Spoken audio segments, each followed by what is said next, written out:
आप देख रहे हैं न्यूज़ 20। मैं आपके साथ काजल सैनी। जैसे कि आप सभी जानते हैं कि आज 14 सितंबर है और 14 सितंबर पूरे भारत के लिए एक बहुत महत्वपूर्ण दिन है, क्योंकि आज पूरा देश 14 सितंबर को हिंदी दिवस के रूप में मनाता है। और इस दिन सभी स्कूलों में, विद्यालयों में और शैक्षिक संस्थाओं में वाद विवाद का कार्यक्रम कराया जाता है, निबंध प्रतियोगिता कराई जाती है। और आज ऐसे ही एक कार्यक्रम न्यूज़ 20 द्वारा आकांक्षा विद्यापीठ इंटर कॉलेज में कराया गया था और सभी बच्चों ने इसमें बढ़ चढ़कर प्रतिभाग किया।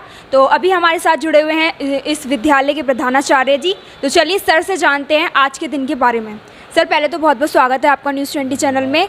और सर, आप क्या कहना चाहेंगे? आज हिंदी दिवस है और जैसे कि आप जानते हैं कि हिंदी जो है हम बहुत ज़्यादा बोलने जाने वाली भाषा है और क्या महत्व रखती है ये आप भी जानते हैं। तो क्या कहना चाहेंगे आज के दिन के बारे में? हिंदी दिवस जो 14 सितंबर को मनाया जाता है, इसके उपलक्ष्य में, जैसा आपने पहले भी कहा कि विद्यालयों में कार्यक्रम होते हैं, सरकारी डिपार्टमेंटों में सरकार की तरफ से भी ये प्रावधान है कि जहाँ तक इंग्लिश का आप उपयोग करके अपने काम को बढ़िया तरीके से निपटा सकते हैं, वहाँ तक अंग्रेज़ी का उपयोग किया जाए और इसके अतिरिक्त जितना अधिकतम काम अंग्रेज़ी में किया जा सकता है वो किया जाए। महत्वपूर्णता ये है, बहुत बड़ा देश है भारत। इस विश्व में तीसरे नंबर पर हिंदी भाषा बोलने में आती है संख्या के आधार पर, कि विश्व में तीसरे नंबर पर हिंदी भाषा बोली जाती है। तो महत्वपूर्णता बहुत ज़्यादा है। पूरा भारत कई भाषाओं में बटा हुआ है, हिंदी उसको जोड़ती है।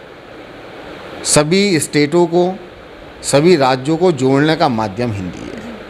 सर, देखा जाता है कि सरकारी संस्थानों में या प्राइवेट संस्थानों में ये देखा जाता है कि जब कोई व्यक्ति नौकरी के लिए जाता है तो सबसे पहले ये देखा जाता है कि वो इंग्लिश बोलने में कितना सक्षम है। तो आप उन सभी संस्थानों के लिए क्या कहना चाहेंगे?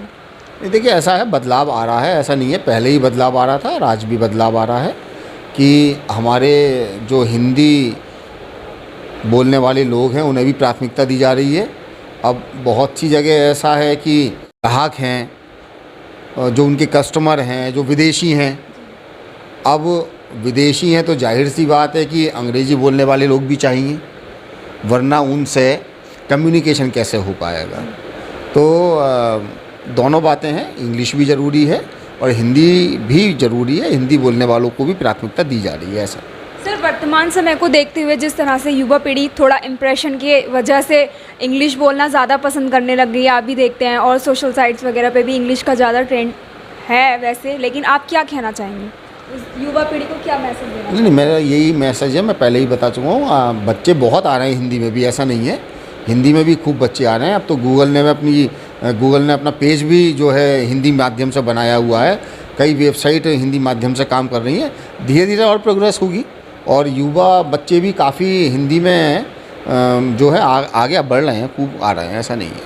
आज आपके विद्यालय में निबंध प्रतियोगिता का आयोजन कराया गया, क्या कहना चाहेंगे सभी प्रतिभागियों के लिए और न्यूज़ 20 के?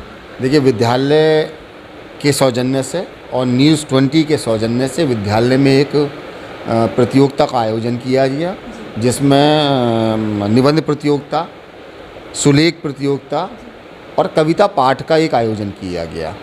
लगभग 150 बच्चों ने इसमें प्रतिभाग किया।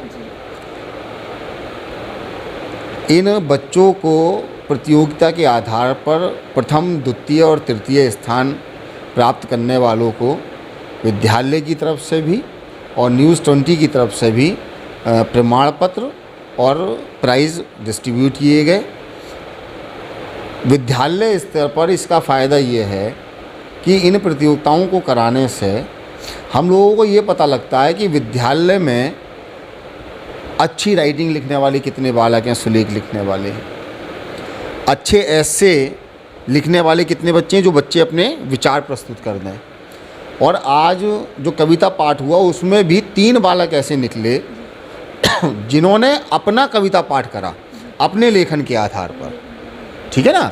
तो अभी तक ये पता नहीं चल पाया था विद्यालय को, आज ये बात पता लगी। उन तीनों को यहाँ बुलाया गया और विद्यालय में रेगुलर हर महीने मुरादाबाद की कई साहित्यिक संस्थाएं हैं जो हिंदी में बहुत अच्छा काम कर रही हैं, उनके कार्यक्रम विद्यालय में होते रहते हैं। अभी 13 तारीख कल 3:30 बजे मेरे यहाँ विद्यालय में ही कार्यक्रम था हिंदी साहित्य सम्मेलन का।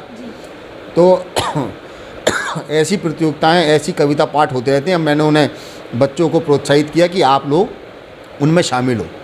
तो नए बच्चे जो कवि के रूप में या साहित्यकार के रूप में निकलेंगे, अगर हम उनकी प्रतिभा को अभी पहचान लें, बहुत अच्छा है उनके लिए। और ये प्रतियोगिताएं इन्हीं प्रतिभाओं को पहचानने के लिए होती हैं।